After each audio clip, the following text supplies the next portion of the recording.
আমি জানি আমাদের এখানে গোয়েন্দা বিভাগের লোক আছে, কিন্তু তা সত্ত্বেও এ কথাটা আমাকে বলতেই হবে।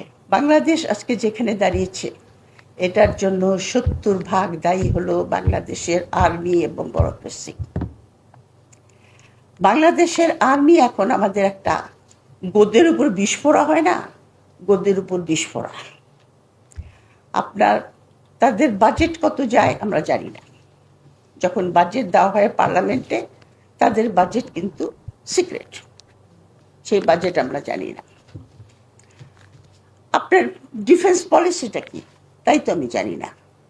আপনার শত্রুকে আপনি যে প্রতিরক্ষা করছেন, প্লেন কিনছেন, ট্যাঙ্ক কিনছেন, অমুক কিনছেন, তো আমার শত্রুটাকে এটাকে তো আইডেন্টিফাই করতে হয় সবচেয়ে আগে।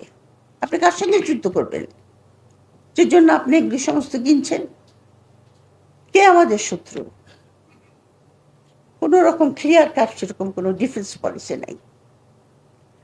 আপনার একটি কাজে বাংলাদেশের আর্মি খুব অভ্যস্ত। এখন বর্তমানে তো বাংলাদেশের আর্মি সবচেয়ে বড় পার্টনার, পিপিপি যেটাকে বলে, পিপল প্রাইভেট পার্টনারশিপ, এটা সবচেয়ে বড় পার্টনার হলো আর্মি। আপনি কোনো বড় কন্ট্রাক্ট দেখাতে পারবেন না যেখানে আর্মির নাই, ইনভলভমেন্ট নাই। যুদ্ধ কিন্তু করে না কোনো জায়গায়। এই যে মিয়ানমার থেকে আপনার নাফ নদী ক্রস করে মিয়ানমারের প্লেন যখন তখন আমাদের আকাশে উড়ে যাচ্ছে, মাঝে মাঝে আবার ফেলে যায়।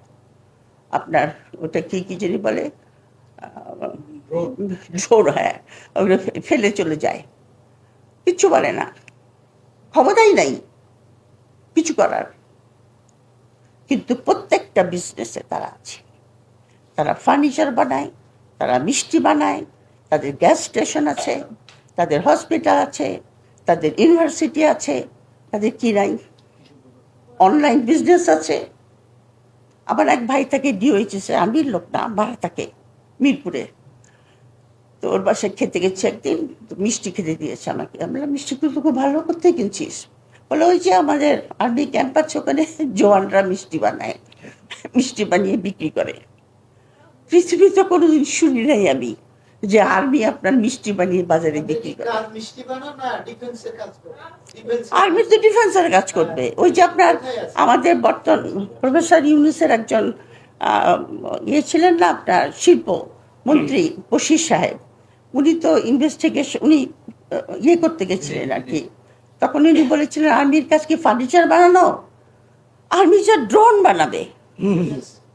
আপনার ইরান যে আজকে আমেরিকার সামনে দাঁড়িয়ে আছে বুক ফুলিয়ে, কারণ তাদের কাছে ড্রোন মিসাইল আছে এবং 25 বছরের প্রিপারেশন তারা নিয়েছে। তারা জানতো যে একদিন ইসরায়েল আর আমেরিকা আমাদেরকে আক্রমণ করবে, সেই জন্য তারা 25 বছর ধরে প্রিপারেশন নিয়েছে এবং পৃথিবীর সবচেয়ে শক্তিশালী রাষ্ট্রকে বুক ফুলিয়ে বলতেছে আসো, আসতে পারে তোমাদের একজনও ফেরত যেতে পারবে না। এইটা হলো দেশপ্রেম। এই দেশপ্রেম না থাকলে কোনোদিন কোনো জাতি মাথা তুলে দাঁড়াতে পারে না।